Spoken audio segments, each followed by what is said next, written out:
Marina had seen patterns ever since she was a child.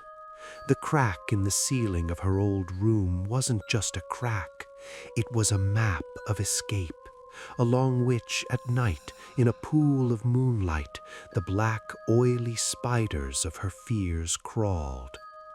The floral wallpaper would begin to move if she stared at it too long, and their stems would reach out to her, clinging and cold. Her mother would say, "Don't make things up, just go to sleep." Marina would fall asleep, and then the patterns would truly come to life. Now she's 32, and she's once again trapped in a cage of patterns. A panel apartment building, apartment 124. After her divorce, she returned to her old apartment in horror. After adulthood had cracked along the same seam, the seam of loneliness and the feeling of being invisible until you do something wrong. The apartment was filled with her childhood nightmares. The faucet dripped in the bathroom, an irregular nervous rhythm, the rhythm of her childish hiccups after crying, sitting in the dark bathroom, locked in for a while to calm down. Each drop was an icy finger poking at the base of her skull. She placed basins under it, wrapped rags around the faucet. The sound seeped through everything like the cotton wool of childhood fear. In her childhood, the door never closed completely, a crack. In the crack, darkness and the breath of her parents' quarrel, drifting from the kitchen in fragments of phrases. "You've ruined her. This isn't life, it's a madhouse." Now, in her adult bedroom, the door leading to the hallway refused to close tightly, a narrow vertical strip of darkness. And at night, Marina imagined something darker stirring in this darkness.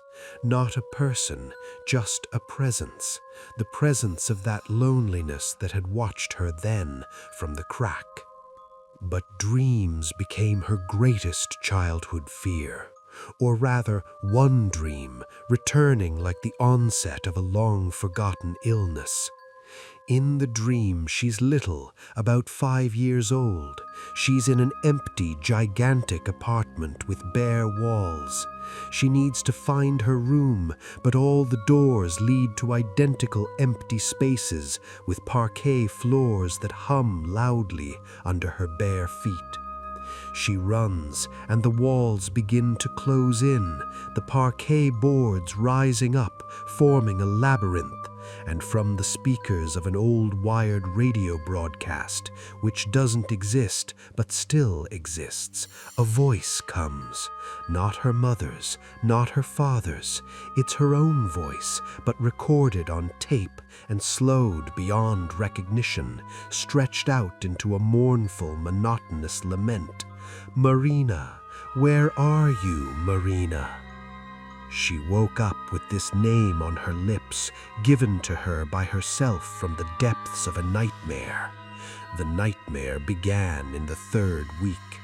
Reality began to manifest her dreams. One morning she woke up to see a wet spot on the beige wall in the living room. It wasn't just wet, it had a shape. The shape of a silhouette, crooked, angular, like a child's drawing of a person. The next day, a second, smaller spot appeared next to it. They looked at each other. They looked at her. She tried to wipe them off, but the wallpaper simply soaked through and the shape reappeared. These weren't ghosts of the house. These were ghosts of her perception. Her psyche, irritated by loneliness and stress, like an old photographic plate, began to reveal hidden images of fear. Then came auditory hallucinations, the creaking of parquet in absolute silence, the quiet, barely audible sound of a tape rewinding from the corner of the room, and the smell of old parquet, varnish and dust, exactly like in her childhood apartment. She realized she was going crazy, but this wasn't classical madness, this was immersion. The house, this concrete box, became a resonant chamber, a giant projector for her unhealed wounds. It didn't create the horror, it reflected it on a thousand-fold distorted scale. The climax came one night when the stains on the wall connected with lines, forming a veritable fresco of her fear. Recognizable images, a screaming mouth, her mother's, her own, a broken doll symbolizing herself, and those endless converging lines of the labyrinthian walls. And in the center, a small schematic figure with her hands raised to her face. Marina retreated to the window in horror. Outside was the city at night, lights, but in the reflection of the glass, she didn't see her grown-up, exhausted figure. In the reflection, against the backdrop of her own terrifying living room, stood that same little girl, in the dress she hated, with large, tear-filled eyes. And the girl in the reflection looked straight back at her, not with reproach, but with endless, universal melancholy. "Why did you leave me?" The words didn't come out, but they were imprinted on Marina's mind like a blow. And then a wave of understanding washed over her.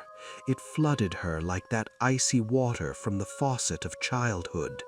She didn't see ghosts, she saw herself. That same little Marina, whom her maturing psyche had once, to survive, pushed into the deepest, darkest closet of her consciousness. She closed the door and pushed the heavy furniture of adult problems against it. That girl, frightened, sensitive, seeing patterns where others saw mere walls, didn't die.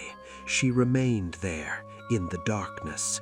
And now, when the adult Marina again found herself in a situation of helplessness and loneliness, divorce, a new cage-like apartment, that girl began to knock, scream, manifest herself in the form of psychedelic nightmares and hallucinations.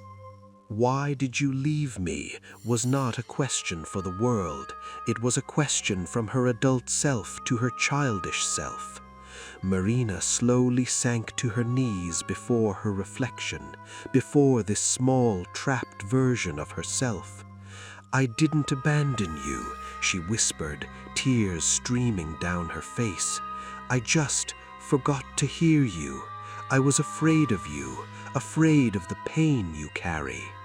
She spoke aloud into the silence of the apartment, her voice hoarse from sobbing. She spoke of that fear, of that isolation. She acknowledged what it was like to be small and see the world as a hostile, shifting labyrinth. She asked forgiveness for all those years of silence. And as she spoke, a miracle occurred, not magical, psychological, but no less real than that. The wet spots on the wall began to slowly fade, not as if drying, but as if the paint of fear was being absorbed back into it. The shadow in the crack in the door stopped moving and became just a shadow. But in the reflection in the window, the image of a little girl didn't disappear.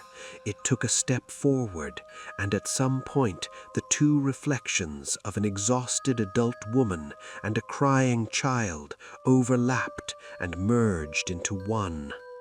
Marina felt incredibly tired and whole, as if a bone broken many years ago had healed. The labyrinth in her head didn't disappear, but she found in it Ariadne's thread, compassion for herself. In the morning, the dripping faucet still dripped, but its rhythm was now just a rhythm, a fact, not a torture. The shadow from the door was simply a trick of light. The house hadn't changed. Her perception had changed. She no longer feared her own shadows projected onto its walls. She opened the window, let in the sounds of the morning, voices, cars, life, and she realized that the most terrifying monster, the one that had haunted her through the labyrinth of prefabricated floors and childhood dreams, had finally been caught. It lurked not in the walls, but deep within her soul, and it couldn't be killed. She could only embrace it, call it by its name, and finally let it cry, not from fear, but from relief. She wasn't a victim of the house, she was the architect of her own nightmare. And now, in the silence that was no longer hostile, she began to draw up new plans, not for escape, for life.